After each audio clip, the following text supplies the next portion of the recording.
Hare Krishna, dear devotees. Please join us today. Today we will study Srimad Bhagavatam, 10th canto, chapter 67.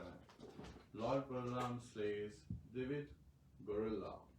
And in this chapter, we, study as how Lord Balarāma is so benevolent. He's a well-wisher, and as Adi Guru, he's showing us how he destroys various kind of anarthas that further arise arrogance and pride, and even sometimes, disturbing attitude as to show others down and disturb others. Please join us for Jai Radha Mata prayers. Hare Krishna.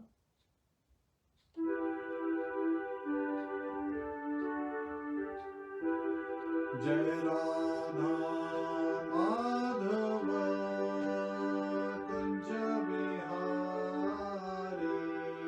Jai Radha Madhava Kunja Bihari. Gopi Jana Vallabha Girivardhari. Gopi Jana Vallabha Girivardhari. Yashodanandana Vrajana Ranjana. Yashodanandana Vrajana Ranjana. Yamunatira Vanachari. Yamunatira Vanachari. Jai Radha Madhava Kunja Bihari. Jai Radha Madhava Kunja Bihari.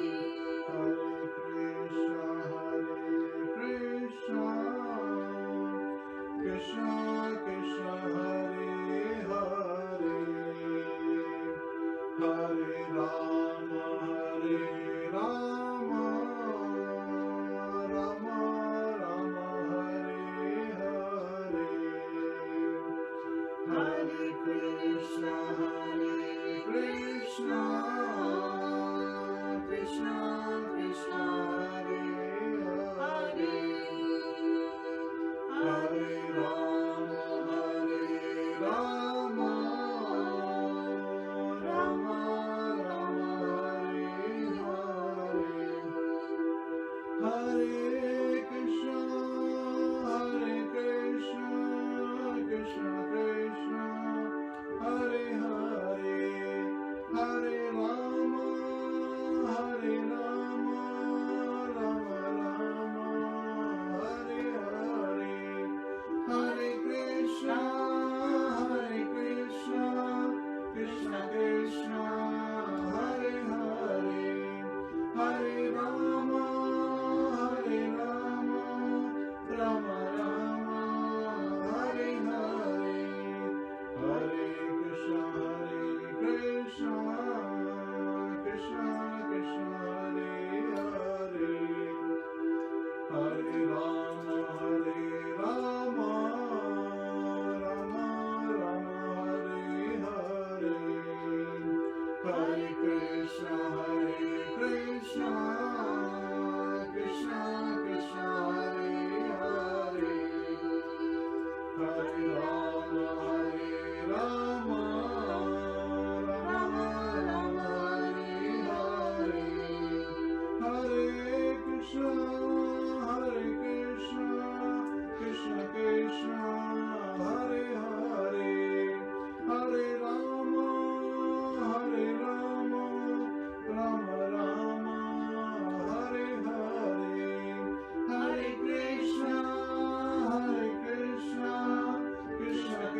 Hare Rama, Hare Rama, Rama Rama, Hare Hare, Hare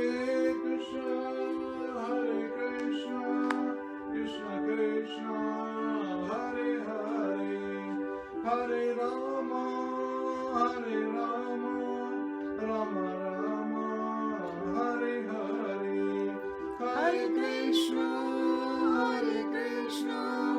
Krishna Krishna, Hare Hare, Hare Rama, Rama Rama, Hare Hare, Hare Krishna, Krishna Krishna, Hare Hare, Hare Rama, Rama Rama, Hare Hare, Hare Krishna, Krishna Krishna, Hare Hare, Hare Rama, Rama Rama, Hare Hare, Jai Radha Madhava Kunja Vihari, Jai Radha Madhava Kunja Vihari. Hare Krishna, Granthara Srimad Bhagavatam ki jai, Srila Prabhupada ki jai, Anant Kori Vaishnavind ki jai, Nitai Gaur Premanande, Hare Bol. So today, in this chapter, we'll be studying mainly about how to transcend the different anarthas of the heart and how to take proper shelter so that we can transcend the various anarthas of the heart. And these anarthas, they lead to further, just like weeds, they grow and they take away the nourishment that actually belongs to the important Bhakti Lata Beach in our heart. They take away the important nourishment and thus destroy our Bhakti Lata Beach. So it is very important for us to protect the devotion, the creeper of our devotion, Bhakti Lata. And we will also be covering the glories of Lord Balarāma. So please join us in the recitation of first verse of Srimad Bhagavatam 10th Canto, chapter 67. Lord Balarāma slays Dvivida gorilla. And if you do have any questions, please write them in the comments field, so we will address those questions at the end of the class. Hare Krishna. Om Namo Bhagavate Vasudevaya. Om Namo Bhagavate Vasudevaya. Om Namo Bhagavate Vasudevaya. Om Namo Bhagavate Vasudevaya. Om Namo Bhagavate Vasudevaya. Om Namo Bhagavate Vasudevaya. Narayanam Namaskritya Narayanam Namaskritya. Naram Chaiva Narottamam Naram Chaiva Narottamam. Devim Saraswatim Vyasam Devim Saraswatim Vyasam. Tato Jayamudiriyet Tato Jayamudiriyet. Shavtam Swakatha Krishna Shravtam Sakatha Krishna. Punya Shavana Kirtanaha Punya Shravana Kirtana. Hridayantasto Hevadrani Hridayantastoya Bhadrani. Vidunoti Suhasatam Vidunoti Suhratsutam. Nashtaprayeshu Abhadreshu Nashtaprayeshu Bhadreshu. Nityam Bhagavata Sevaya Nityam Bhagavad Sevaya. Bhagavate Uttam Shloke Bhagavati Ruttam Shloke. Bhaktir Bhavati Nashtiki. Bhaktir Bhavati Nashtiki. Hare Krishna. So again, we are covering Srimad Bhagavatam 10th Canto, chapter 67. Lord Balarāma slays Dvivida gorilla. Verse 1. Shri Rajo Vacha Shri Rajavacha. Bhuyoham Shrotum Ichchami Bhuyoham Shrutam Ichchami. Ramasya Adbhuta Karmanaha Ramasyadbhuta Anantasya prameyasya Anantasya prameyasya yad anyat kritavan prabhu. Yadanyat kritavan prabhu. Please. Shri Rajovacha Shri Rajovacha Bhuyoham Shrotumichhami Bhuyoham shotumichhami Ramasyadbhuta karmana Ramasyadbhuta karmanaha Anant Asya prameyasya Anantayasya pramedyasya Yadanyat kritvan prabhu. Yadanyat kritvan prabhu. Shri Raja, Shri Raja, the glorious King Parikshit, the glorious King Parikshit, Uvacha, Uvacha said, Bhuyaha, Bhuya, further, Aham, I, Shrotum, to hear, Ichhami, wish, Ramasya, of Lord Balarāma, Adbhuta, amazing, Karmana, whose activities, Anantasya, unlimited, Aprameyasya, immeasurable, Yat, what? what? Anyat, Anyat, else, Kritvan, did, Prabhu, the Lord. Translation by the disciples of His Divine Grace, Sri Bhaktivedanta Swami, Srila Prabhupada.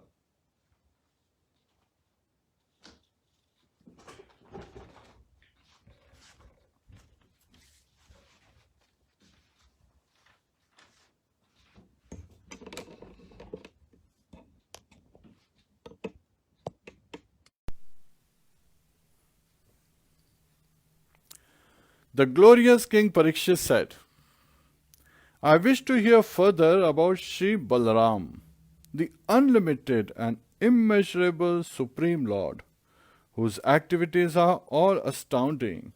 What else did he do? There is no purpose, so we'll cover the next verse.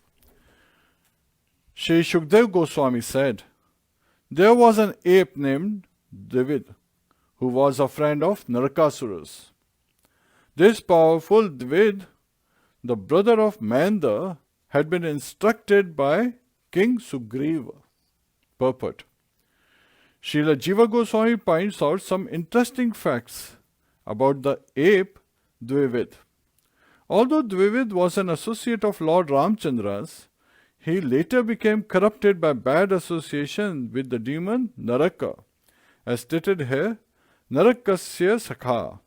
This bad association was the reaction of an offense Dvivida had committed when, being proud of his strength, he disrespected Lord Ramchandra's brother Lakshman and others.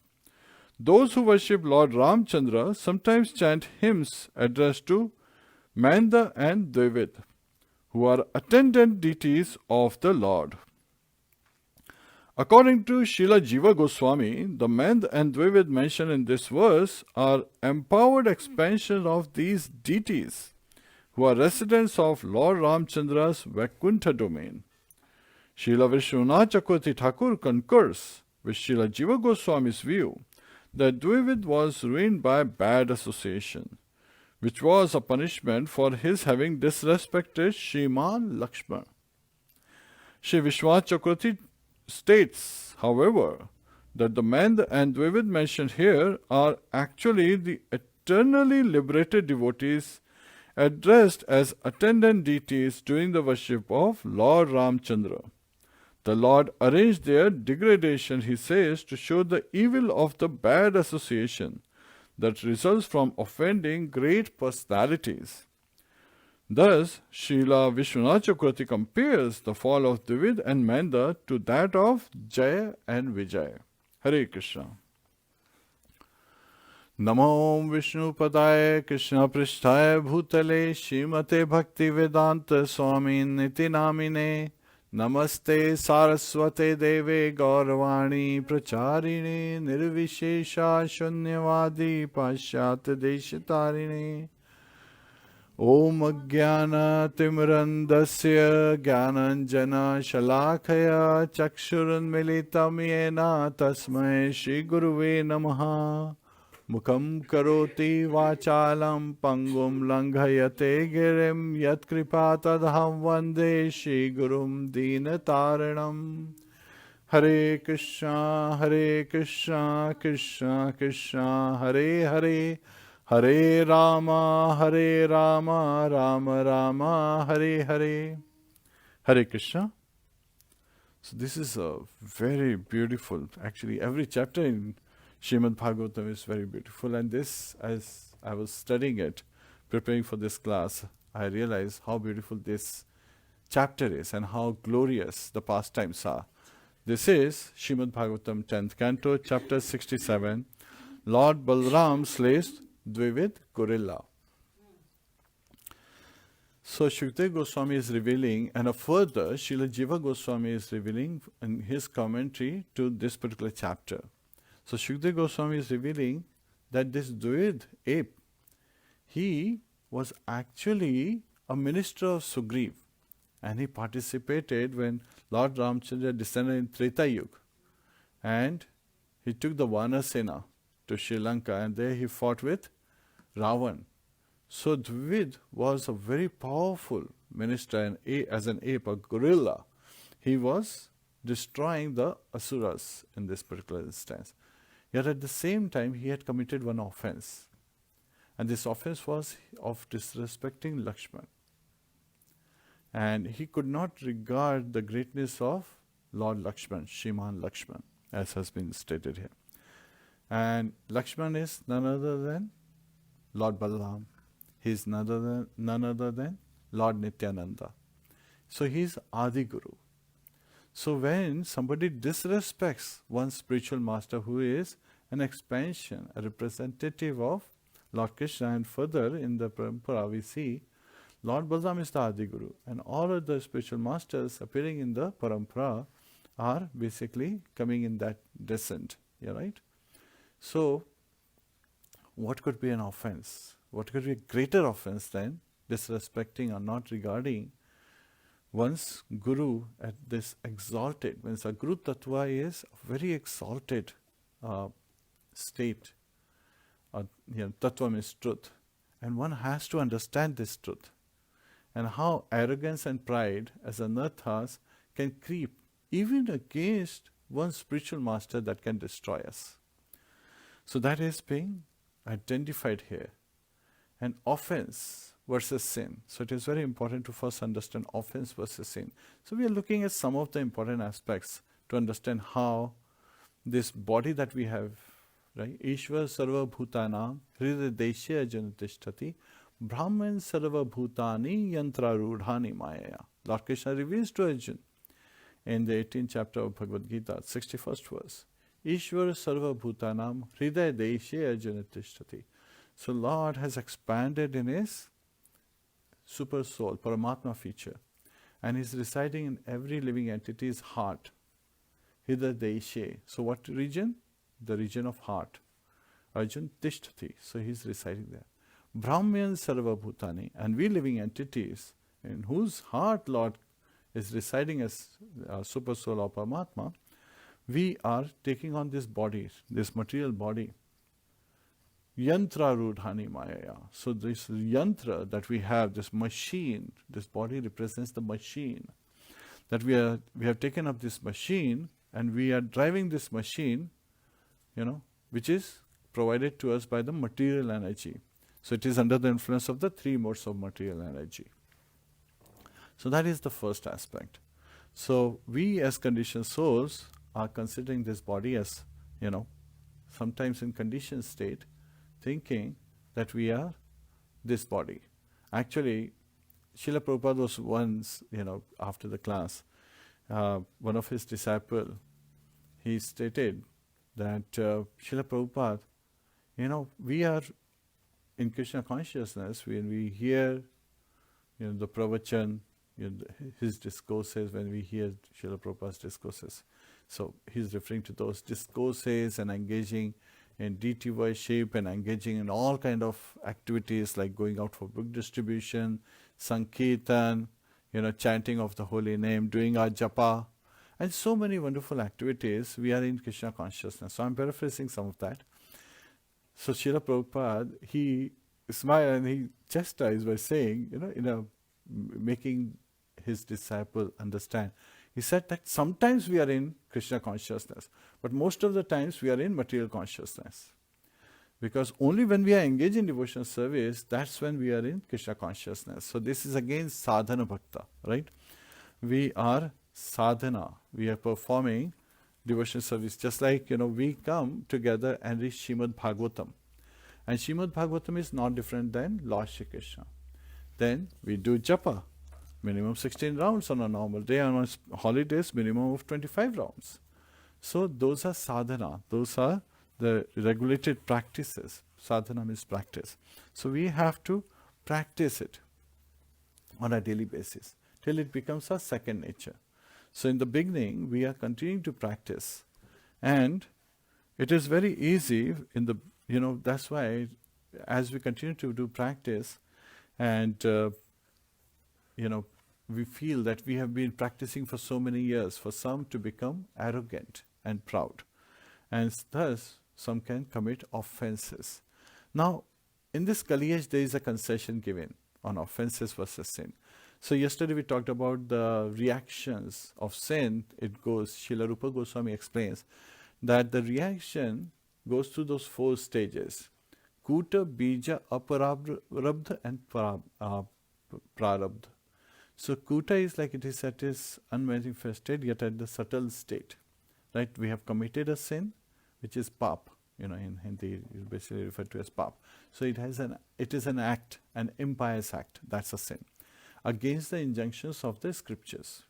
Just whimsically people perform many activities unknowingly and they think that this is the right thing to do, but they're performing sins.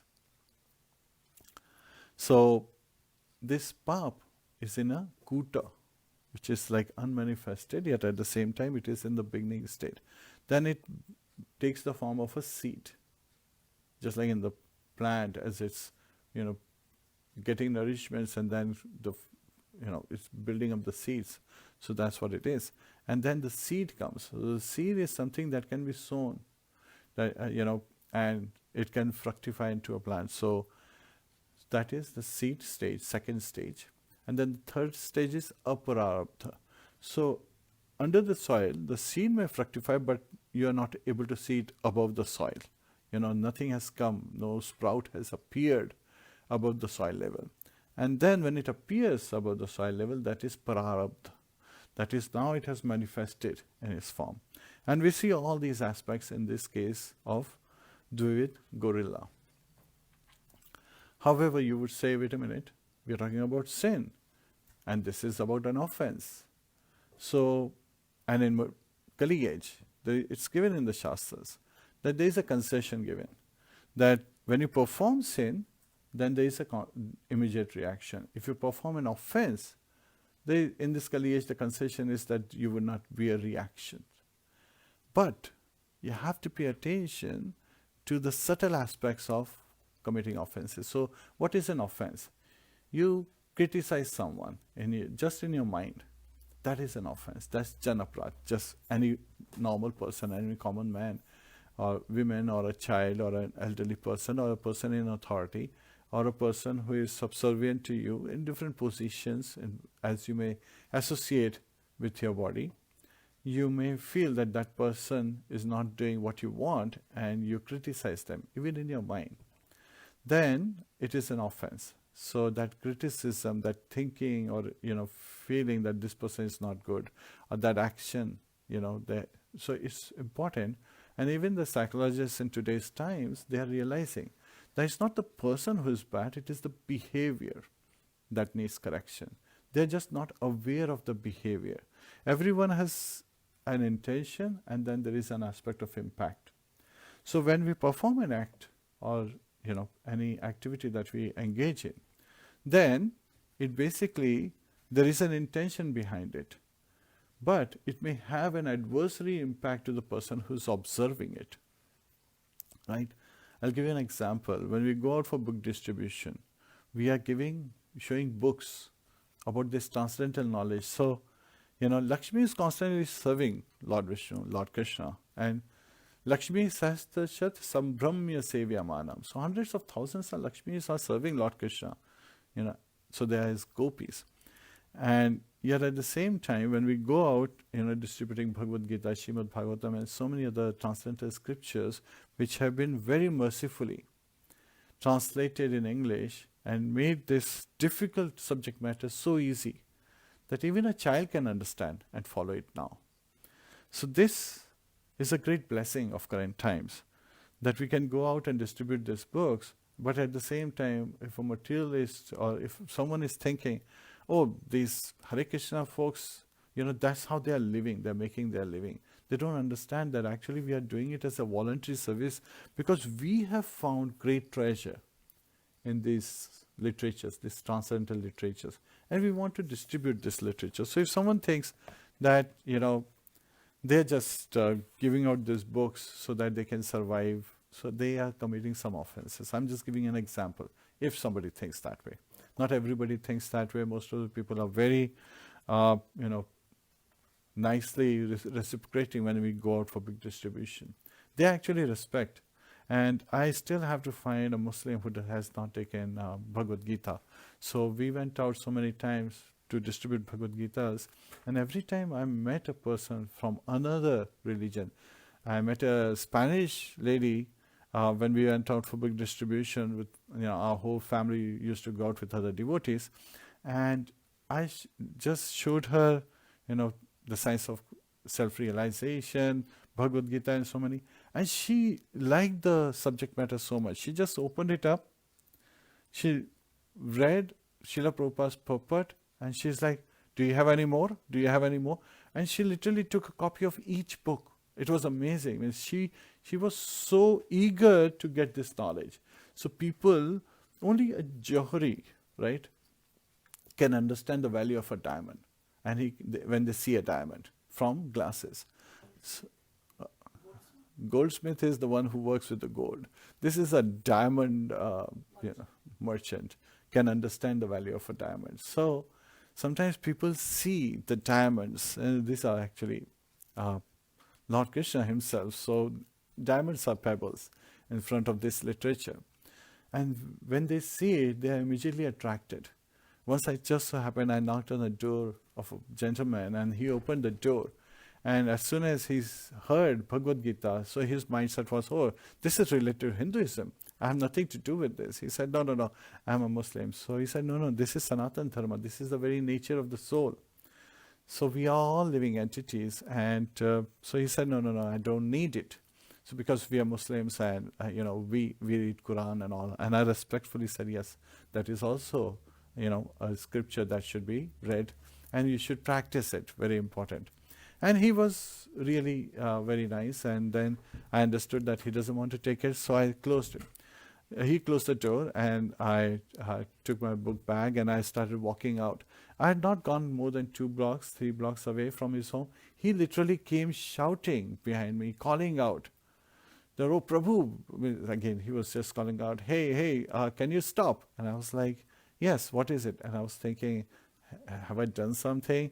Because he was really huffing and puffing. Means he was really breathing, he was trying to catch his breath as he came close.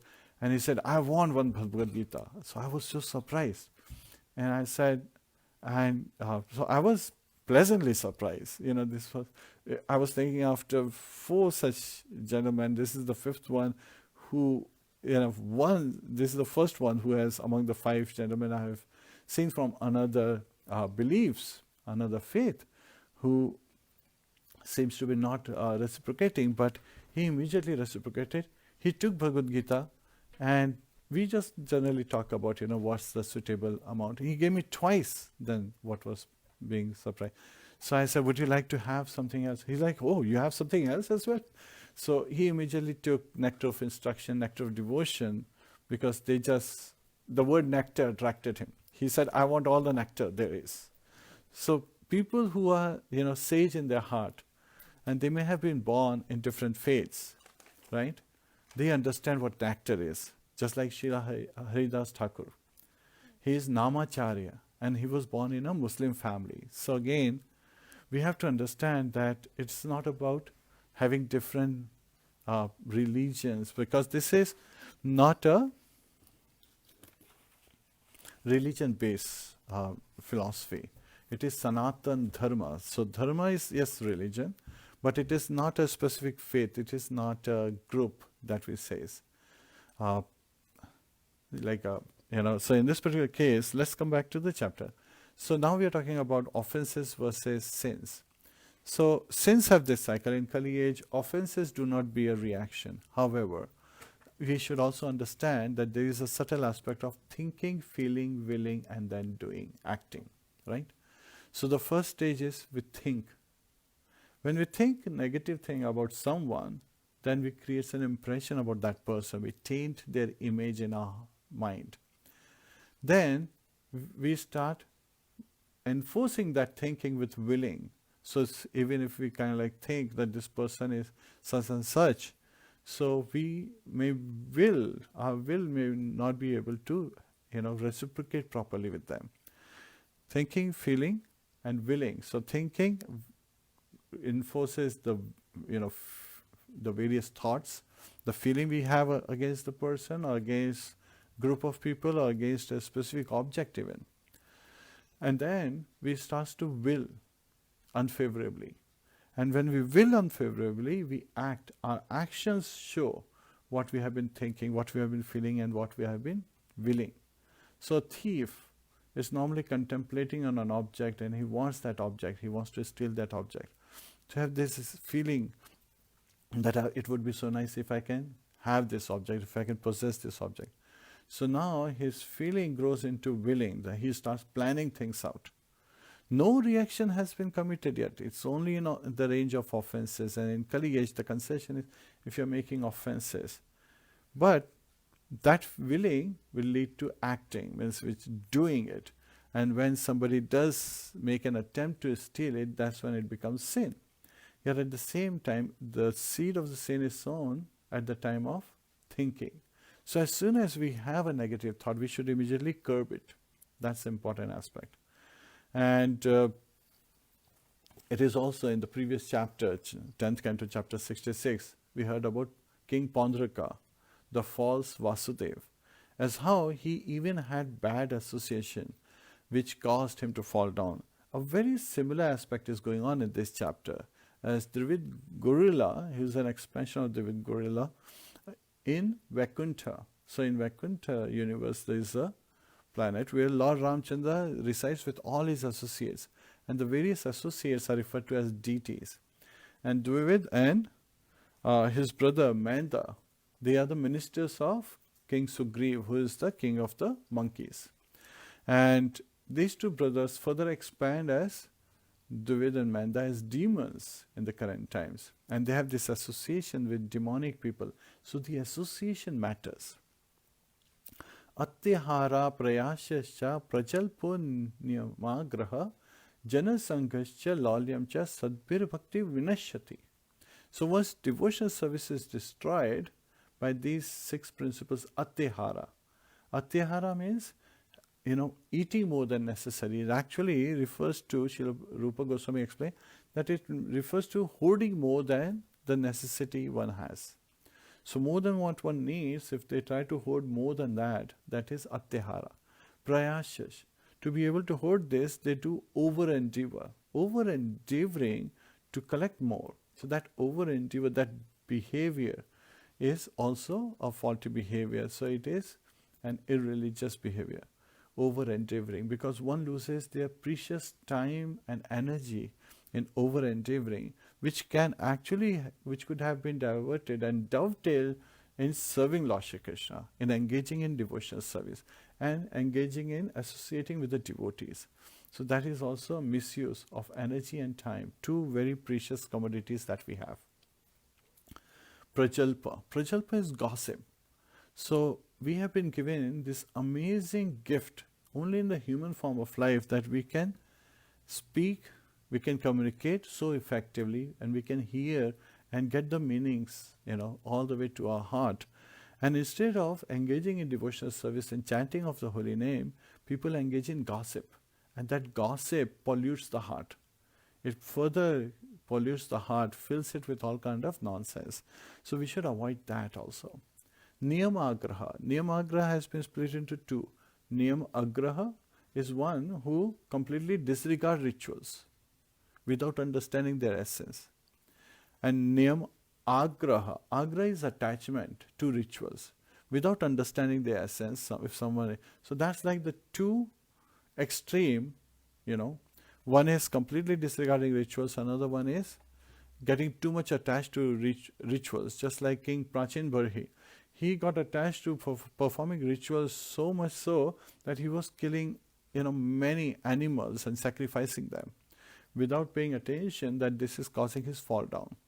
And not performing rituals is also bad because those are samskaras. We have to continue to develop the right attitude, regulated life, right? So the rituals enable us to come to the balance. And the center point is, where they all meet, is when we understand the essence of the ritual. And essence is like the spirit. What is the essence of the ritual? And when we have this spirit, we understand the essence and the ritual. When we perform the ritual, in that case, it becomes spiritual. So that's how we should be looking at. So that is Niyam Agraha or Niyam Agraha.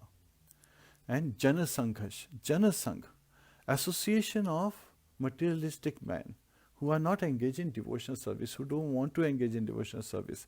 Sometimes there are people who are innocent, so devotees are very compassionate towards, conditioned souls who are innocent. So these are Vaishnavas we are talking about.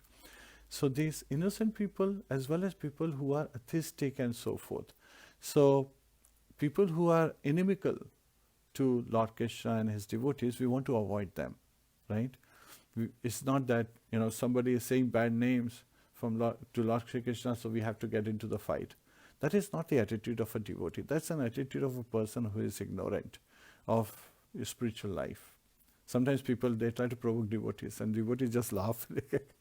We have all the energy and time. These are two precious commodities that we have to engage in devotional service. Like I said earlier, Chanakya Pandit gives this example. An elephant keep walking on, the dogs will keep barking. That doesn't mean the elephant will look and start having a fight with the dogs. So the elephant has to continue moving forward. So we, in our spiritual journey, have to continue moving forward. People will say, gossip is their attitude when they are in conditioned state.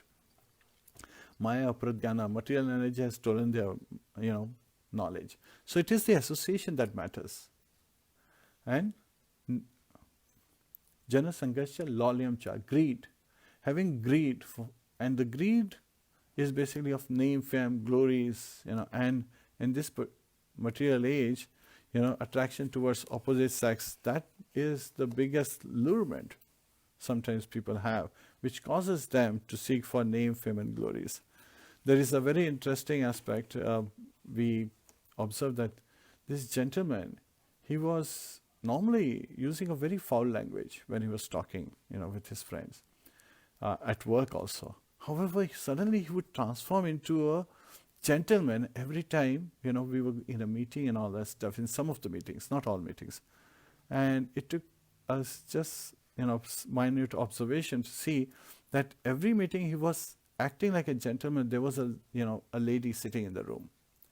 So anytime the lady would leave or there was no lady in the room, just men would be there, he would go back to his, abusive language and using various kind of words which are very, bad to even hear. Because even hearing those kind of words pollute us. So we, try to refrain and completely ignore such words. And so those are the, ways sometimes people are looking at. They're looking for name, fame and glories, and they're trying to show their dominance. And in arrogance and pride, they try to show that they are all in all. So this is what Dvivida had done. When Lord Ramchandra had taken Vanasena with Sugriv is the king of the Vanasena, they had all gone to Sri Lanka, they were fighting. Dvivida could not appreciate Lord Lakshman's greatness. And Lord Lakshman is Adi Guru. He is none other than Lord Balarāma. So he had committed an offense. So even though in Kali age there is a concession, there was no concession in Treta Yuga. So if there was an offense, it would cause a reaction. And so Dvivida, because of that offense, the reaction of that offense was that his association became polluted. He was friend of Narkasura. Now Narkasura's other name is Bhaumasura. Bhauma Asura. Bhauma means son of Bhumi Devi, Mother Earth. And who is his father? Do you know who is the father of Narkasura or Bhaumasura? His father is Lord Varahadev himself, Lord Vishnu. So his father is Lord Varahadev, mother is, Bhumi, the presiding deity of this planet Earth. Yet at the same time, he had the association of Balarāma. Balarāma is the eldest son of Bali Maharaj. And he being an asura, a demonic person, his association is polluting. So in the association as a friend. And Bhaumasura and Dvivida, they were very good friends, also with Kansa. So when we talked about like how Kansa had these plans when he was sending Akrura, name of Dvivida comes there as well. That he was thinking, I've got all these great friends. He's naming Jarasangha, he's naming, Bhaumasura and Dvivida and Balarāma and so forth. So it is very important for us to understand that the association is bad. And how does that affect? So sometimes as we hear Radhanath Maharaj give this very nice example, if you have a good dog and a bad dog, which dog will win? So his example is like, the one you feed the most, right? So here the lesson is, if you feed the good dog will win because all the energy will be with good dog, while the bad dog will starve and would not have its strength to fight. It's also very important to understand from the previous story of King Pondraka as well as this case of Dvivida gorilla is, if we have a good dog and a bad dog, which dog will win is not just dependent on you, it's also dependent on your association. You may not be feeding the bad dog, but if your associates are feeding, your friends are feeding the bad dog, then that bad dog will become strong and would be able to overcome the good dog. So that is also very important. So we should be very cautious in associating with the right kind of people. So it is very important to be discriminatory. Yes, the people are talking about no discrimination, but you have to, our mind, the nature of mind, the mode of goodness is accepting and rejecting. That's the constitutional position of mind. Yes, Jivera Sarupaya Krishna Nityadas. Our constitutional position as living entity is that we are eternal servant of Lord Krishna. And similarly, the constitutional position of various material elements are also given. And mind is actually a material element. It's a subtle, while the 5 gross elements are there, but mind, intelligence, and false ego, they are part of the subtle body. So they are subtle material elements. And mind has this aspect of accepting and rejecting. And whoever commands the mind, will basically determine how things are. And that actually comes all the way from intelligence, which is higher than mind. And above intelligence is the living entity. And so if living entity recognizes himself or herself as eternal servant of Lord Krishna, then of course the intelligence will guide the mind and tell what is favorable to devotion service and what is unfavorable, and to accept favorable and to reject unfavorable. Anukulyasya sankalpa pratikulyasya vivarjanam. Rakshisyati iti vishvaso gopatitve varnam tatha atmanikshepa karpaniye shad vidha sharanagati. So Bhaktivinoda Thakur, Srila Bhaktivinoda Thakur has given an elaborate commentary on the 6 limbs of Sharanagati. Anukulyasya sankalpa. So one should accept. Anukul is favorable to devotional service. And pratikulyasya vivarjanam, and reject that is unfavorable to devotional service. So those are the first 2. Again, we have elaborated this verse many times in our previous classes. So these are the important 2 aspects that we should focus, the 2 limbs. And of course there are other limbs also there. So here, staying on this topic, Dvivida also, Srila Jiva Goswami revealed, and Srila Vishwanath Chakravarti Thakur, he compares the fall down of Dvivida and Menda to that of Jaya and Vijay. Now, who is Jaya and Vijay, and what was the fall down? So it once so happened that Jaya Vijay, they are the gatekeepers of Vaikuntha, of Lord Padmanabha. So the Vaikuntha planets, and so these are spiritual planets, and they stay eternally there. And Lord Padmanabha, who is a four-arm Vishnu Murti, he is on one of the planets, and their gatekeepers are Jaya and Vijay, and the four sages, sons of Lord Brahma, Chaturkumaras. So they once get attracted, so they are in the Brahmavadi state. They consider the effulgence, Brahman, to be all in all. And yet they get attracted, as they're wandering, they get attracted to the Vaikuntha planet. So they come to Vaikuntha planet. It is said in some scriptures that it is the smell of Tulsi that caused them to get attracted. And in other scriptures it is said that they smelled the Tulsi afterwards when they saw the Lordship.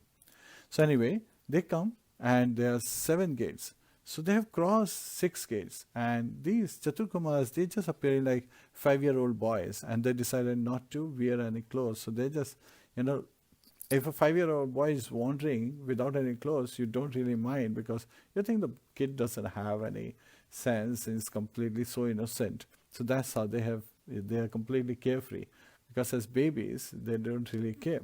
So they are coming in, passing through the 6 gates. As they come to the 7th gate, Jaya Vijay is standing there with danda, with a stick in their hand. And as they try to cross, thinking that these are just, boys, young boys who are trying to get in, children, they stop them. And so the sages, so these are great sages, they are sons of Lord Brahma.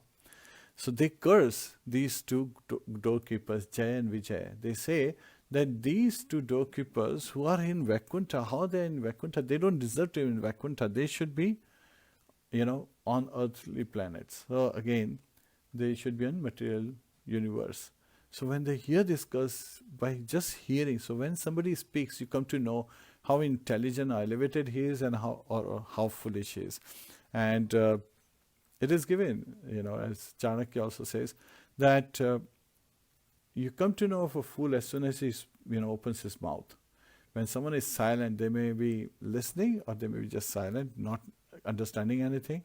So that's why when we are in the discourses, we are studying scriptures, it is very difficult to understand whether the person is, because silent and listen, they have exactly the same number of letters, same letters, but the effect is completely different. A person may be silent but not listening, but a person may be listening and is silent, because he's focused on listening.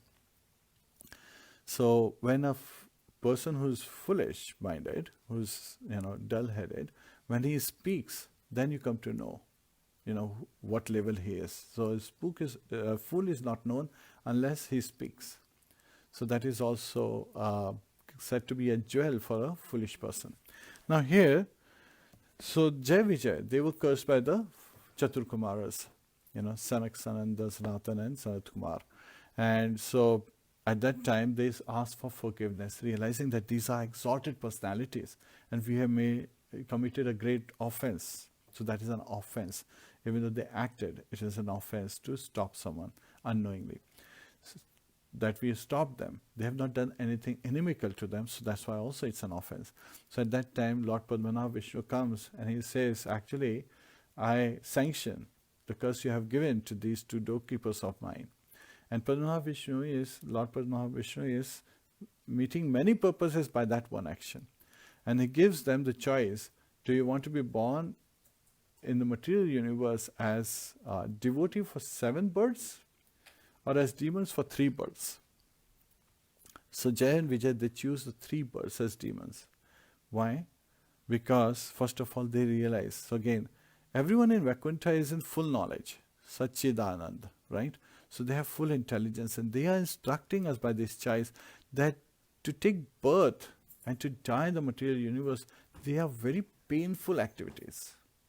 Even the devotees of Lord Krishna, as they are saying, They're giving us this instruction. So 7 births versus 3 births, chose 3 births as demons, inimical to Lordship. And so now they ask for a boon from Lord Padmanabha Vishnu. They say, please don't let us forget you, even for a moment when we are in this material world, because they know that in this material world, any moment we spend not remembering Lordship, we fall down. So that is another instruction they are giving us. So, and that you annihilate us. So Lord Padmanabha Vishnu, he grants them. Now by doing this, he is satisfying Goddess Lakshmi. Because once Goddess Lakshmi was coming when Lord Padmanabha Vishnu was resting, these doorkeepers had even stopped her. Because sometimes she leaves to satisfy, to give benediction to her worshippers, Goddess Lakshmi worshippers. And when she came back, the doorkeeper, so she later on complained to Padmanabha Vishnu that, my dear Lord, you have to punish these 2 doorkeepers of yours because they stopped me from entering the quarters. So Lord has to satisfy her also. Now Lord satisfied the Chaturkumaras, and also these 2 doorkeepers. In Vaikuntha, everyone is worshipping Lord Vishnu in awe and reverence. So there is no way you can fight with him, right? And these are great, valiant personalities. So they had this desires. Lord Vishnu is going and defeating so many asuras, so many demons, to fight with Lord Vishnu. Just like Jamban, when he saw Lord Ramchandra fighting so valiantly, so skillfully, he had this desire to fight, have this fight with Lord Ramchandra. So that was satisfied by Lord Ramchandra when Lord Krishna fought with him. In the story of Samantika jewel, we covered earlier, that when Lord Krishna went and approached Jamban's son, who was playing with the Samantika jewel to get the jewel back, at that time Jamban fought. So here they also wanted to fight. So all the purposes are being solved, and there's one important purpose. At this time, these 4 Kumaras were Brahmanvadis. So they had not yet become a devotee. So if they had entered the Vaikuntha, there's no way they could have returned back. So Acharya has revealed this to us, that Lord Padmanabha Vishnu comes out of the 7 gates. So now here, the 4 Kumaras, they smell the tulsi at Lord's lotus feet, and they are, looking at Lord and touching him, and are completely rejuvenated. And at that time, they get this realization that Lord Krishna is the Supreme Personality of Godhead, who is appearing as Lord Vishnu. He's expanded as Lord Padmanabha Vishnu. So this is where they become devotees. Till that point, they were Brahmanvadis. Yet at the same time, they did not enter Vaikuntha. So even that was a good reason to stop. While in the case of these 2 gatekeepers, Jay and Vijay, they appear first as son of Diti, as Hiranyakashipu and Hiranyaksh. Second birth as Ravan and Kumbhakaran. And third birth as Shishupal and Dantavakra. And now this time, third time when they appear, when Lord Krishna himself appears, they are appearing like as his cousins. So Lord is giving them, is so merciful that he is giving them almost the same position as himself, as his cousins. So you can imagine how munificent Lord Krishna is, how benevolent he is, even towards his even towards the devotees who are appearing as demons. So people refer to these as demons, not realizing that these were the devotees who committed offenses at times. So just like that, Dvivida gorilla had committed an offense against Lord Lakshman.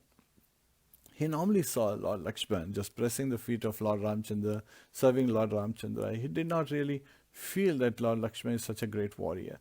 And of course, we know about the incident where Meghnad injures Lord Lakshman so much that he is fatally injured, and Lord Hanuman has to go all the way to get Sanjeevani. And that Sanjeevani is brought back, and Lord Lakshman comes back to life. So, Dvivida gorilla, who's a minister and a very powerful ape, as a minister of Sugriva's army and his kingdom, he is not having enough respect for Lord Lakshman. Even when Lord Lakshman kills Meghnad, he doesn't realize. So sometimes when people do not know the essence, the depth of someone, they disregard the great potency. He did not know that Lord Lakshman also was a Gudakesh, one who has won over his sleep. When Lord Lakshman was coming with Lord Ramchandra and Sita Mata to, for 14 years of Vanvas, right, to live in the forest, as was Dashrath's statement to Lord Ramchandra, at that time, there is one very important incident that people miss out. Lord Lakshman was told by his mother Sumitra that you have to take care of Lord Ramchandra and Sita Mata. They are going to the forest and he is your life and soul. So how could you stay here? So Lord Lakshman immediately decided. Yet at the same time, if he is awake during the day and sleeps at night, then who is going to protect Lord Ramchandra and Sita Mata when they are sleeping? And if he stays awake during the night, then he will be sleeping during the day, which will be an offense. Because who is going to protect them if there is a danger during the daytime? So he decided that he has to stay awake. So for him to stay awake, he approached demigods and he said, I have to stay awake during this whole time. And the injunction that was given to him, the suggestion is that everyone has to sleep. So somebody will have to sleep on your behalf. So he approached his wife Urmila and said that, would you sleep while I go and serve Lord Ramchandra? So now Urmila, the wife of Lakshman, has to sleep her share of sleep as well as his share. So she slept for those 14 years. And so Lakshman became Gudakeshava. He won over the sleep. He would not sleep in day or night. And he would constantly provide protection. He would constantly guard Lord Ramchandra and Sita Mata. And because of that, he was able to kill Meghnad, because Meghnad had one boon, that he can only be killed by a person who has not slept for 14 years. So because of that boon, Meghnad was thinking, first of all, a person cannot be, not sleeping for such a long duration. And if the person has not slept for such a long duration, it will be easy to kill that person because they would not be strong enough. However, he did not know that Lakshman had found a solution and he killed. Dvivida monkey also did not know this fact. So the Acharyas revealed that Dvivid gorilla, the ape, did not realize that Lord Lakshman had such an amazing boon. And he was so dedicated to Lord Ramchandra and Sita Mata. So he could not appreciate enough. And so this offense that he disregarded, not just Lord Lakshman, others also. Others included Jamban and Hanuman and many other personalities. He always thought of himself to be the most important, his brother Manda. So they together were thinking that they are the strongest of all the monkeys and gorillas and everyone in the Vanasena. So that was an offense that they committed. And because of that, the expansions, so again in Vaikuntha they are considered as deities, their expansion descended to this material world, where they participated in all the wonderful activities in Treta Yuga with Lord Ramchandra and Sugriva and Hanuman and so forth, but did not pay proper respect to Lord Lakshman. And Lord Lakshman is none other than Lord Balarāma, who is Adi Guru. So this is where an offense committed towards one spiritual master, because of arrogance and pride, because of the scholastic language, because of being in an aristocratic position, can cause one to fall down. So that has been identified here, and cause one to have association of bad people. Because of that offense, the reaction was that Dvivid got association of demonic people like Banasur. Even Bhaumasur was son of Bhumi and Lord Varahadev, fell down because of an offense, because of the arrogance and pride that came in his heart.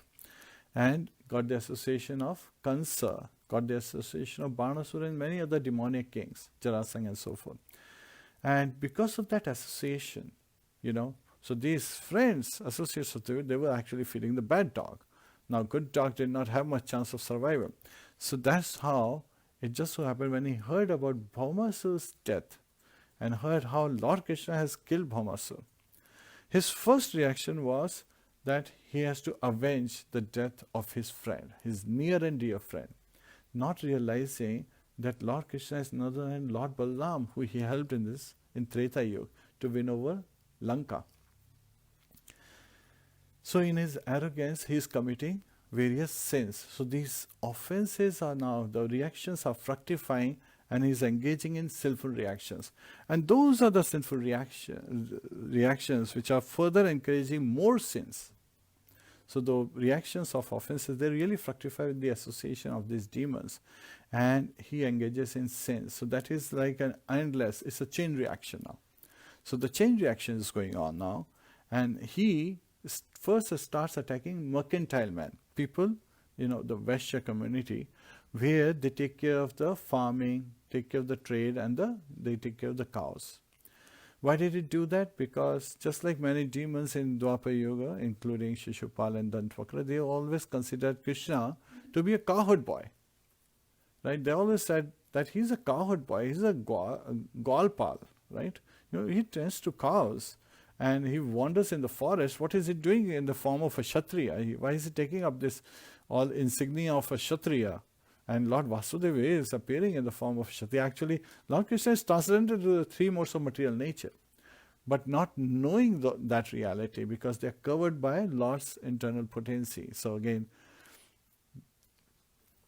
that actually raises one interesting aspect. One of the questions that was raised in the case of King Pondaraka is, what was his destination? So in the previous chapter, when Pondaraka, who was appearing as false Vasudeva, an imitation Vasudeva, when he was, his head was cut off, he was beheaded by the Sudarshan Chakra that Lord Krishna sent, he had committed a great offense against Lord Krishna by saying that I am Vasudeva and you are the imitation and you should return me all my signia, all my weapons and everything. So that offense got mitigated, it was completely nullified when Lord Krishna killed him. So that punishment nullified his offense. And so after being annihilated, being killed by Lord Krishna, he assumed the four-arm form as Lord Vishnu. However, there is a difference. The four-arm form is Sarupya Mukti, where one becomes an inhabitant of the spiritual planet, Vaikuntha planet. And the difference is that they don't have Shivatsa or Kaustubha jewel. So they have the same form as Lord Krishna, the dark bluish form. They are holding the conch, Shankh, Padma, the lotus flower, Gada, like a Kaudumaki Gada, and Chakra. So they hold similar insignia, but they are Vishnu Dutas. They are referred to as servants of Lord Vishnu, not Lord Vishnu. So again, there is a difference. So they get the same form as Lord Vishnu, the four-arm Murti form, because that's what he was desiring also. So that was his meditation, that I am Vasudeva. But he doesn't become Vasudeva, he becomes a Vishnu Duta. So in the Sarupya Mukti, so that's what he gets. And his son, Sudakshina, when he had, awakened this Dakshinagni demon, and that demon had killed him, because he was killed by his own demon, he did not get the same destination. So this was, Sudakshina was a son of king of Kashi. However, king of Kashi was again beheaded by the arrow that Lord Krishna shot. So he also got the Sarupya Mukti. So one who is killed by Lord Vasudeva receives Sarupya Mukti. So that was one question raised. And there is a propensity, even in current times, many people declare themselves as God. And if they don't declare themselves, their associate declares themselves. So this is where, just like in the case of false Vasudeva, King Pondaraka, who had his associates calling him, that you are the real Lord Vasudeva. Sometimes the associate try to do this. So it is very important to choose our association cautiously. And so that has been the lesson in there. And similar lesson over here. Again, in case of Dvivida Gorilla, his association was of demons. And his near and dear friend, whom he regarded very highly, was Bhaumasura, the son of Bhumi Devi and Lord Varahadev. So this is where we understand why Queen Kunti is saying that sometimes having great quality like great birth, he's the son of Lord Vishnu. Lord Varahadev is Vishnu Tattva. And Bhumi is the presiding deity of this planet Earth. Even such a high birth and high opulence, lot of knowledge and lot of beauty, means all these great qualities which are considered in this material world are actually not boon. They are actually curses and cause one to become arrogant and proud. If one doesn't become arrogant and proud, stays humble and tolerant, then they are good. And understand that these are the benedictions coming to us from Lord Krishna. And uses them properly in serving Lord Krishna, then it's a great boon. But when Queen Kunti is praying, she is praying with this mindset that someone can become arrogant and they cannot approach Lord with the right mindset.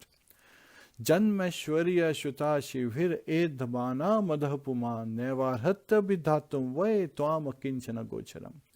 Janma, high birth, as in an aristocratic family, or even sometimes in a Brahman's family. That high birth can cause someone to become arrogant. Aishwarya, becoming, taking a birth in a very wealthy family. So the wealth can be a destroying factor for the spiritual life. Shuta, being very beautiful, being very handsome, having amazing looks, that could cause someone to become arrogant because people will regard them highly, people will praise them highly, and that praise sometimes gets into the heart and allows all these anarthas to sprout in our heart, which are arrogance and pride and mother, Puman. And then Shibhir, even a high level of knowledge. There are many people who are just looking at the scriptures and trying to collect data. They are just like looking to collect, I know so much. And they're saying one shloka after another shloka and trying to say, hey, you don't know how much I know. So that is also the wrong mentality. Devotees, when we look at the scriptures, we want to relish the essence and also want to make sure that the soil of our heart stays nourished and any weed that comes up is immediately taken care of. It's nubbed as, first of all, we should not have a negative thought. However, if we by mistake hear something negative or even get a negative thought, we should nub it in the bud. Immediately stop it. Because that thinking, feeling, willing will lead to doing. And that would be a sinful reaction or even a committed offense in action, which would have its reaction. So, understanding from that perspective, Dvivida gorilla, he is attacking the mercantile people, thinking that Krishna is a cowherd boy. So I'm going to destroy all the people who belongs to his kutum, his varna. Then the next thing is he starts attacking aristocratic family. That now Lord Vasudeva is appearing as a Kshatriya. Okay, I will abduct the women and pollute them who are in the aristocratic families. So he is going further beyond. He's creating a lot of nonsense. He's polluting the whole environment. And even then, when he's not satisfied, so this is where a person, his arrogance keeps increasing and makes him to cause further sinful acts. And then he goes to the next level where he is going to the sages, hermitages, and destroying those hermitages, destroying the beautiful gardens, which are actually meant to serve, being taken care of to serve Lord Krishna. So he's destroying all these gardens. He is passing fetus and urine in the sacrificial arena, polluting that. So again, sometimes it is said, but this Dvivida gorilla, sometimes people say he's just an animal. So how could he do that? Yes, there is an animal propensity, but what is important is not just the act. What is important is the thought behind it. Angad did a similar action, and even Lord Ramchandra said that he should not have done that. So when Angad, after Lord Ramchandra came with all the Vanasena, Sugriva and Vibhishan, everyone, to Lanka, at that time Angad went as a peace messenger on behalf of Lord Ramchandra. So Lord Ramchandra is so magnanimous that even when he is there and ready to fight with Ravan, he wants to give Ravan one last chance. So he sends Angad saying that you go and tell Ravan that even if he takes my shelter and returns my wife, I would not kill him. But Ravan is of course under the influence of Maya. So again, because of the curse as well, he doesn't accept. But what happens is, Angad, he says, okay, if any one of you can lift my foot off the ground. So this is a very well-known story that Angad Pao, right, his foot, he places it in the center of the assembly and he says, if anyone can lift my foot, then I will take Lord Ramchandra back. So all the warriors, even Meghnad, he tries to pick his foot, they are not able to budge. When Ravan comes, at that time Angad simply retreats his foot. He says, if you have to touch someone's feet, why didn't you touch Lord Ramchandra's feet? He giving him lesson. And then the next thing he did was, he passed urine and fetus all around the assembly hall and outside in Lanka.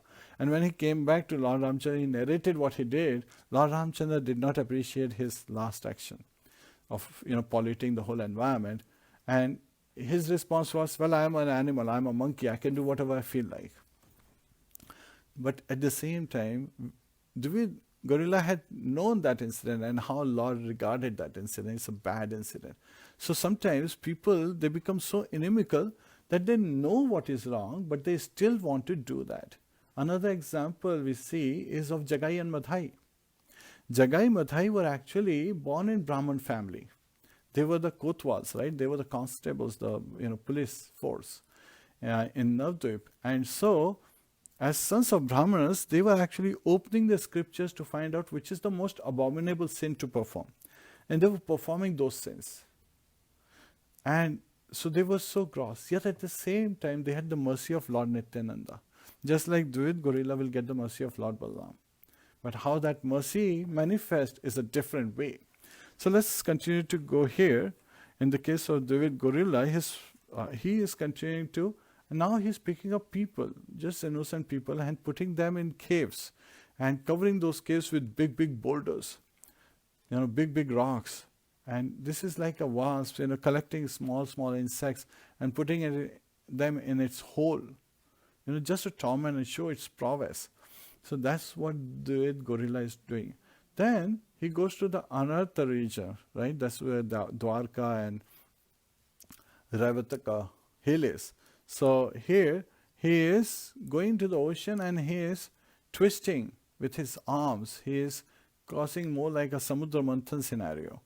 And it causes heavy, huge waves.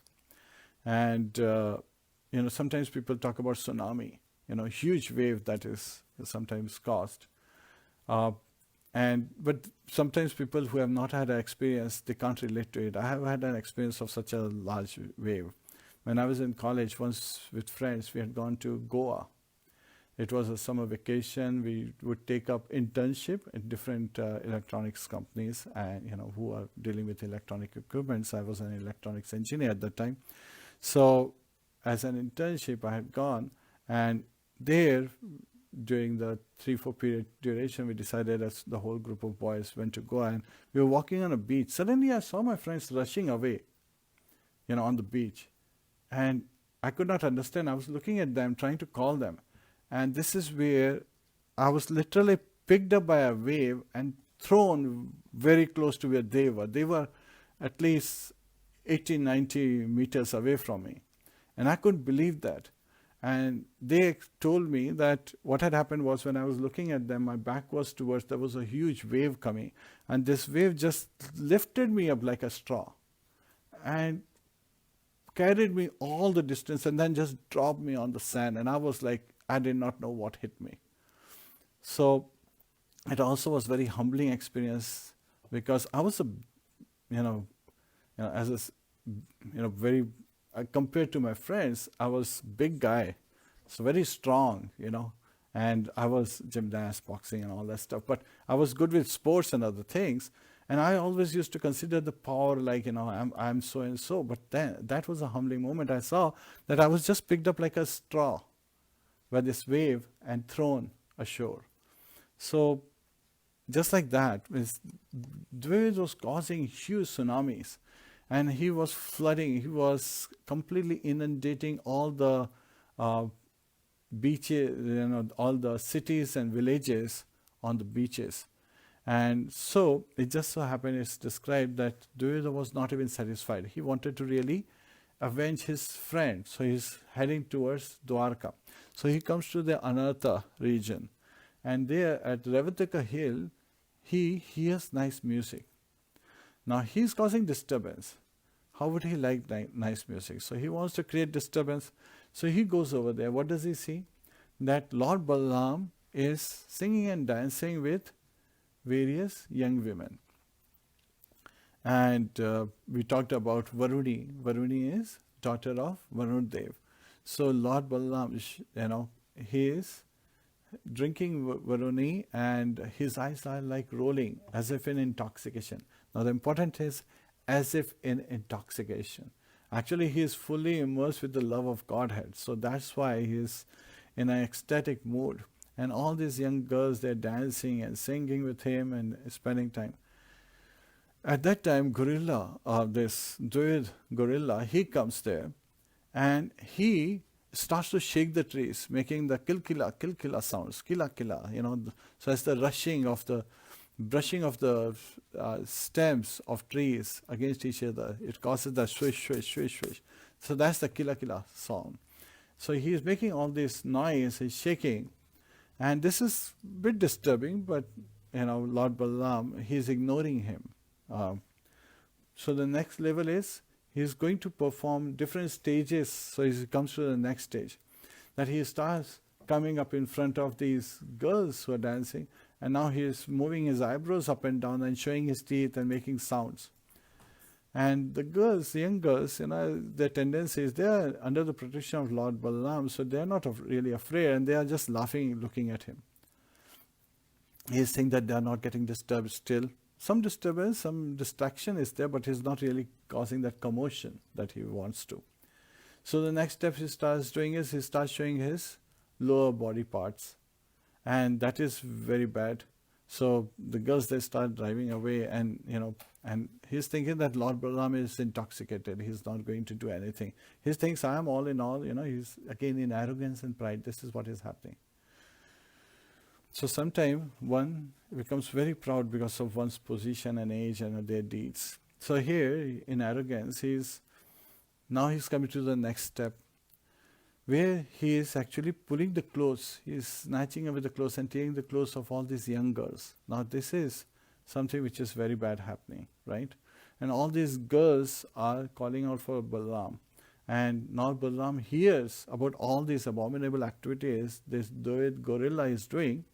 And he also hears what he has done, causing inundation of so many villages and towns on the beach, and spoiling so many hermitages and the sacrificial arenas, and putting people in caves and covering it with boulders and all.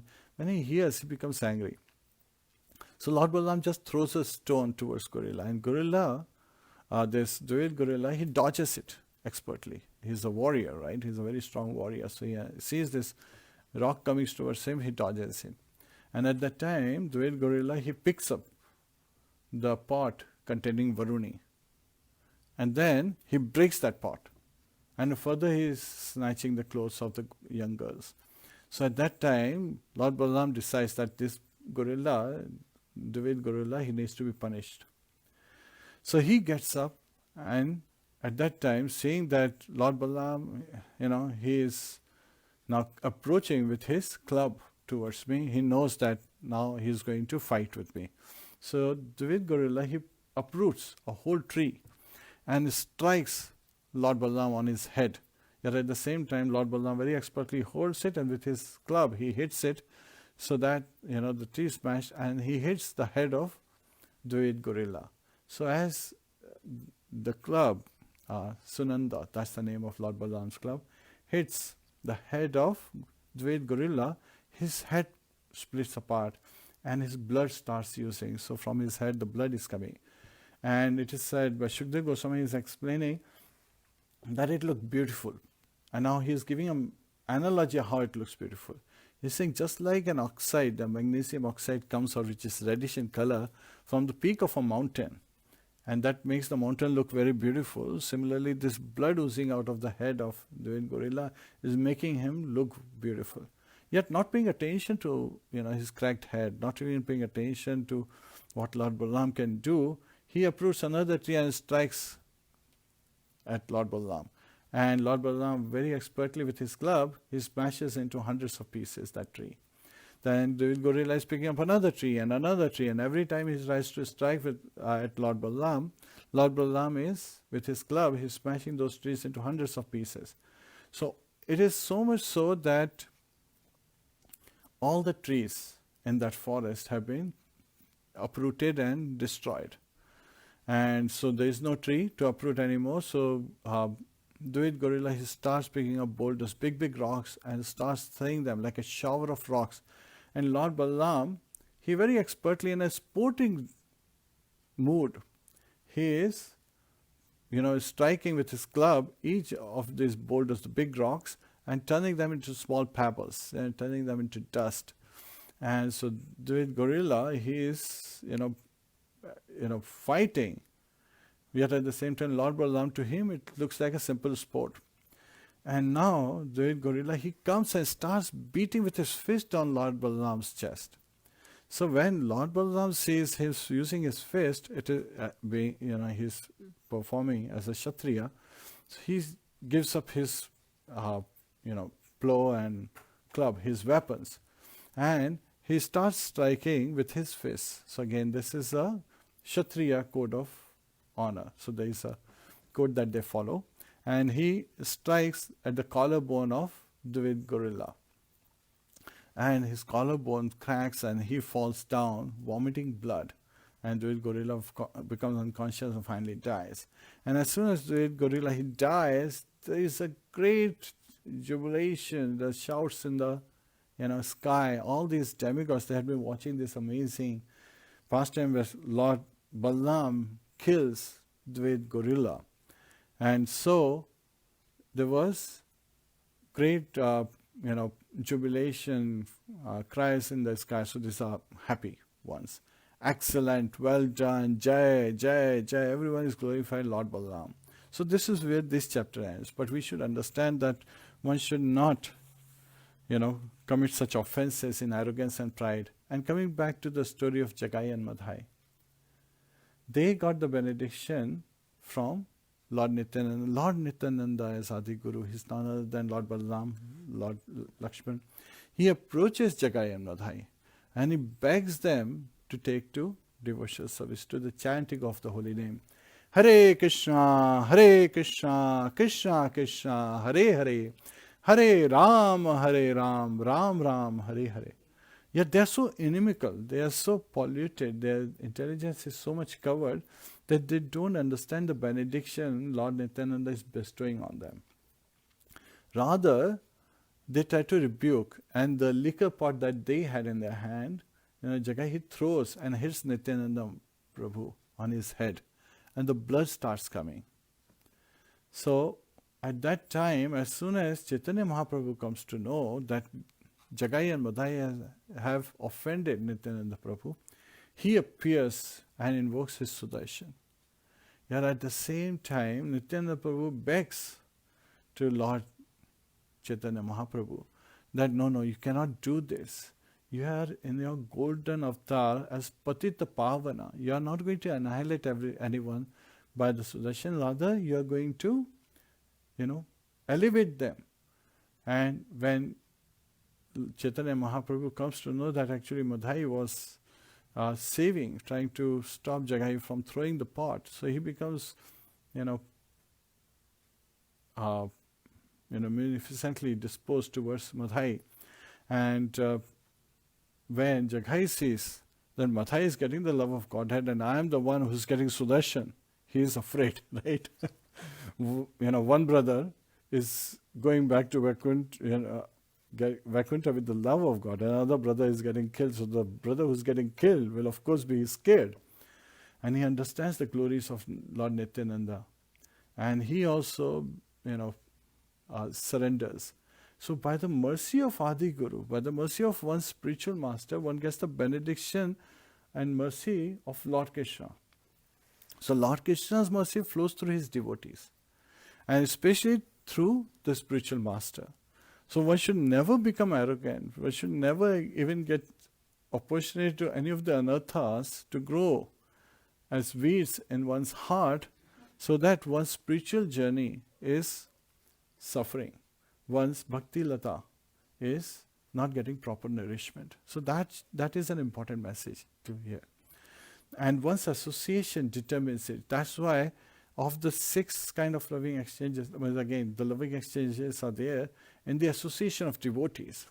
So everyone who we associate with, we have these exchanges, but it is highly, instructed, and it is recommended that in the association of devotees we should engage in loving exchanges, because the association of devotees purifies us and enables us to make sure that Lord Krishna is in the center. So all our activities should be dovetails towards Lord Krishna. So that should be the attitude that we should take. And here in this particular chapter, we should understand that not just the association, we should also try to curb any anarthas, any offenses, even janaprad should be stopped. And of course, Vaishnava prad is like mad elephant disease. And mad elephant disease, think of a beautiful garden. You have this nice garden you are developing, and you have been taking care of. And if a mad elephant walks into that garden, what kind of havoc he would cause? So that is something we should be very careful not to perform any Vaishnava prad. And from Dhruv Maharaj's story, we actually even learn that we should not even perform any offenses towards general populace, janaprad. And Guru Aprad, though, it's a very big deal. So again, Guru Aprad should be completely avoided. Guru Avagya, not obeying the instructions of our spiritual master, is called Guru Avagya, which is one of the Nama Prads given in Padma Puran. So all these instructions are given to us for us to realize that there are so many ways. If we don't pay attention, this is a very personal journey each of us is taking. And we have to be in a very humble state of mind. That's why Chaitanya Mahaprabhu gives us this perfect formula. Tranadapi shunichena tarurapi sahishnuna amanina manadena kirtaniya sadahri. So we should be tranadapi shunichena, more humble than the grass on the street. And tarurapi sahishnuna, and sahishnuna, sahan shakti, we should be more tolerant than the trees. And amanina manadina, not expecting respect for ourselves, but ready to give all respects to others. But again, even this particular aspect I was discussing with someone, and their aspect was that I just glorify everyone.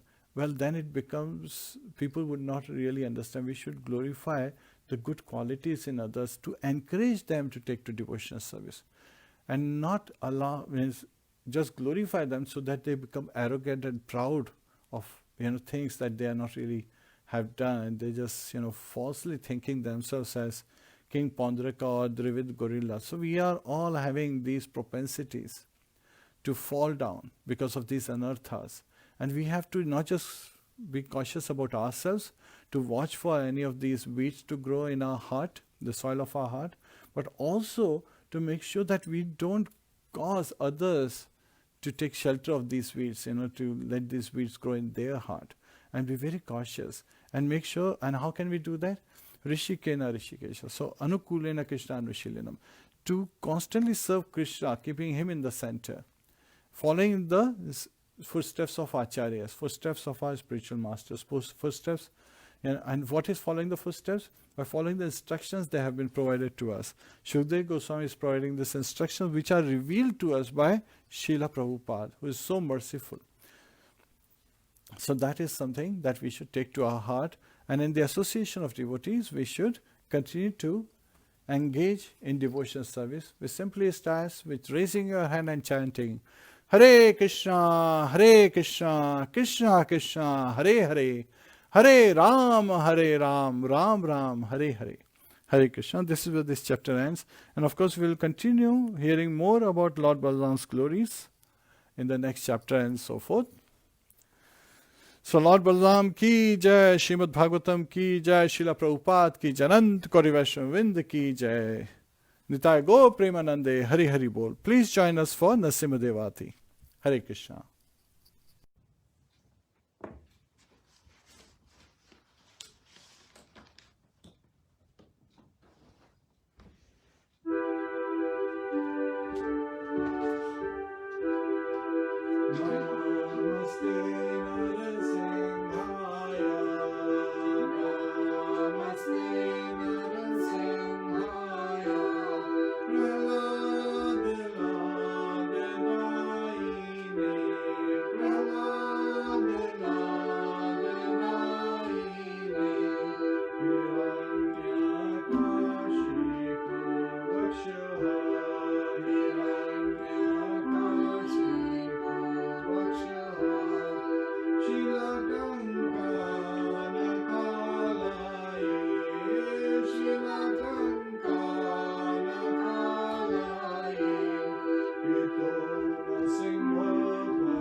विघ्नविनाशन Narasimhadeva भगवान की जय, प्रहलाद महाराज की जय, शिला प्रभुपाद की जय। हरे Krishna. Hare Krishna.